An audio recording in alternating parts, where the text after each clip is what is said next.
Бейшембі күні Қырғызстанға келе тұрған Иран президенті Хасан Роухани сапарына болгон камылгалар башталды. Бийик даражалуу коноктун келишимен Бишкекте бизнес форум өткөрүү пландаштырылып жаткан Тышкы иштер министрлиги өткөргөн жыйында маалым болду.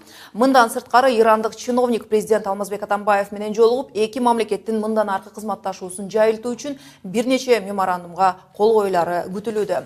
Ошондой эле аймактык жана эл аралык маанидеги маселелер Кыргызстандын Тегеран менен болгон соода саттык мамилеси талкууланат. Бұл сүйлөшүүнүн негизинде эки мамлекеттин ортосундагы негиздүү соода экономикалык жана инвестициялык байланышты өнүктүрүү жөнүндө сүйлөшүүлөр жүргүзөт. Андан тышкары визиттин убагында президент Роуханини көптөгөн ишкерлер чогуу келе атышат. Ошонун негизинде Кыргызстанда Кыргызстан-Иран ортосунда ишкерлик бизнес форум өткөрүлөт. Белгилей кетсек, Иран президенти буга чейин Кыргызстанга келип 3 жыл мурун Шанхай кызматташтык уюмунун саммитине катышкан. Бул рейд 2 күндүк иш сапарынын алкагында Роухани өлкөнүн министрлери менен депутаттар да коштоп жүрөт. Иран президентинин сапарына байланыштуу кебизди улантабыз. Кыргызстан-Иран кызматташтыгы 1992 жылдан башталат. Дээрлик 25 жылга таяган бул убакыт аралыгында эки өлкө кандай жетишкендиктерге жетти, дагы кандай алака кызматташууну кеңейтсе болот, ушул суроолор тегерегинде азыр каналдын редактору Элянура Сагындык кызы сарасеп салып берет. Элянура, былтыр 2015 жылы президент Алмазбек Атамбаев Иранга расмий сапар менен барып, бул эки өлкө ортосундагы урунтуу учур катары белгиленген. Ал сапар жыйынтыгында кандай жетишкендиктер болгонун эске салып кетсеңиз. Ооба, былтыр Алмазбек Атамбаев ушул Иранга расмий сапар менен барган. Анда серепчилер болсо ушул кыргыз президенттери ичинен соңку 12 жыл ичинде Иранга барган бул биринчи сапар болду деп баалаган болчу. Жана ал сапардын жыйынтыгы жемиштүү болгондугу айтылган болчу. Негизинен Атамбаевдин ошол жолку сапарынын жыйынтыгында, расмий сапардын жыйынтыгында баш аягы 9 документке кол коюлган. Ал документтер боюнча тактап кете турган болсом, бул биринчиси эле эки өлкөнүн тышкы иштер министрликтери тарабынан чогуу чаран консультацияларды өткөрүү боюнча протоколго кол коюлган. Мындан тышкары эки өлкө ошол өздөрүнүн жарандары боюнча баягы сотко кесилген жарандар болсо, аларды өз ара айырбаштап, алмашып алуу боюнча макулдашкан болчу. Мындан тышкары эң негизги жана маанилүү нерсе, ошол Атамбаев 2015 жылы Иранга барганда Кыргызстан-Иран ортосунда гидроэнергетикалык кызматташуу боюнча меморандумга кол коюлган. Жана албетте транспорт, байланыш, соода жана маданий жаатта кызматташуу боюнча бир канча келишимдерге кол коюлган болчу. Негизинен айта кете турган болсом, ушул Кыргызстан-Иран дипломатиялык маселеси биз жана башта белгилеп өткөндөй 92 жылдан башталат. Кыргызстанда Иран өзүнүн элчилигин 93 жылы ачкан. Ал эми Кыргызстан 1 жыл өткөндөн кийин 94 жылы барып Тегеранда өзүнүн элчилигин ачкан. Бул жерде белгилей кетүүчү нерсе, ушул 2000-2010 жылдары Кыргызстан менен Ирандын ортосундагы баягы кызматташтык бир аз солгон жүргөн. Буга себеп ушул бул жылдар аралыгына чейин Кыргызстанда АКШнын аскерий базасы болгондугу себеп. Өзүңүздөр билесиздер, Иран өзөктүк программасы жаатында АКШ менен тирешип, көп жылдар бою ушул дүйнөдөгү ири держава деп эсептелген Америка менен тирешип келген.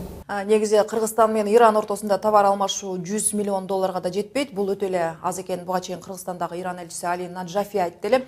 Ушул тапта эки өлкө ортосунда кайсы тармактар боюнча товар алмашуу жүрөт? Биз Ирандан эмне экспорттойбуз?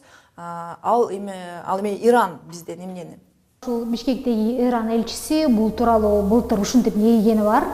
Айтымында ушул бизде эки өлкө ортосунда соода сатыкты мындан да өнүктүрүүгө потенциалыбыз баягы дымагыбыз күч жетет, бирок биз ошону толук кандуу колдоно албай жатабыз деп айткан. 2010 жылдан баштап ушу былтыр 10 февралга чейин 5 жыл бою ушул эки өлкө ортосунда соода сатык маселеси, ушул соода артыкчылыктарынын кызматташтыгын кеңейтүү меморандумунун негизинде жүргөн, бирок ал былтыр башта белгилегендей февраль айында соңуна чыккан болчу. Бирок элчи сөз турда ошо соода жаатында кызматташтыкты мындан да өнүктүрүү боюнча бул меморандумда узартылат деп айткан болчу. Бирок ошентсе дагы Иран элчиси биз ошо 92-жылдан бери дээрлик 25 жылдан бери дипломатиялык катнаш түзгөнүбүзгө карабай дагы деле бирибизди жакшы тааныбайбыз жана бул ушул мындан дагы экономикалык кызматташтыкты жакшыртуу өнүктүрүү боюнча ошол тоскоол болуп жаткан негизги нерселерден деп айткан. Ал эми импорт экспорт маселеси боюнча негизинен Кыргызстан Ирандан курулуш материалдарын, химиялык өнөр жай продукцияларын, ошондой эле баягы пластикалык идиш аяктарды, тамак аштан фисташка, жаңгак, сары май ушул нерселерди экспорттоп келет. Ал эми Пакистандан болсо ошо Кыргызстанга келип баягы импорттоп кеткен нерселер бул негизинен тамак аш болот жана ушул тамак аш ичинен негизинен эт продукцияларына ушул Иран инвесторлору көбүрөөк кызыгуу артышат. Буга чейин ушул Иран элчилиги башта айткандай соода экономикалык катнашты да кантип жакшыртса болот маалымат жыйынында айткандары бар. Ушул элчинин сунушу боюнча ушул Иран, Кыргызстан эки өлкө жарандардын ортосунда визаны баягы жеңилдетиш керек, же болбосо таптакыр эле жоюп салуудагы оң жыйынтыгын бермек. Мындан тышкары Бишкек Тегеран болобу же Тегеран Бишкекпи тикелей рейстерди ачуу жана ошол эле убакта баягы соода алмашууда бажы төлөмдөрүнө болгон бааны сумманы азайтуу сунушу берилген болчу. Жакында эле Жогорку Кеңеш Индия, Пакистан жана биз сөз кылып жаткан Ирандын ШКУга киришин жактаган документти колдоп Атамбаев кол койду эле. Негизи эле соңку кезде ШКУ уюму канаты кеңири жайшуудай болуп жатат. Иран темасын улантсак, эмнеге Иран ШКУга мүчө болгусу келет? Ооба, ушул Ирандын Шанхай кызматташтык уюмуна баягы кызыгуусу күч. Бул жерде баягы саясий жагын алып карасак, биз жана башта белгилегендей Иран менен АКШнын мамилеси анчейин. Ал эми ШКУда болсо, ушул АКШда болгон эле ири державалар катарына кирген эки негизги өлкө бар. Бул Орусия жана Кытай. Бирок бул жагын алып карабаганда деле Иран соңку кездери, соңку жылдары көбүрөөк ушул Борбор Азия өлкөлөрүнө, Кыргызстанга эле эмес, ушул Тажикстанга, Өзбекстанга кызыгуусун артып келет. Эсиңиздерде болсо, ушул өтүп бара жаткан жылы 2016 жылы 23-24 июнь күндөрү Ташкентте ШКУнун саммити болгон. Жана ал саммитте Орусиянын сунушу менен ушул ШКУну, Иранды ШКУнун курамына алуу боюнча сунушу берилген болчу.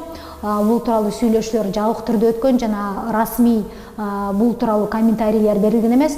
Бирок ошентсе дагы кийин ушул массалык маалымат каражаттарынан белгилүү болгон Кытай дипломаттары ушул бул маселеде ушул ШКУнун курамына Иранды алуудан мурун биринчи ШКУга буга чейин баягы кызыктарлыгын билдирип келген Индия менен Пакистан маселесин ириде караш керек, андан кийин гана ушул Иранга кезек жетет дегендей ойлорун айтышкан экен. Рахмат элен. Кошумчалай кетсек, 67 жаштагы шииттердин лидери Хасан Раухани мындан 3 жыл мурун президенттик кызматка келген. Буга чейин экс-президенттер Хашеми Рафсанжани менен Махаммад Хатаминин жеке кеңешчиси да болгон.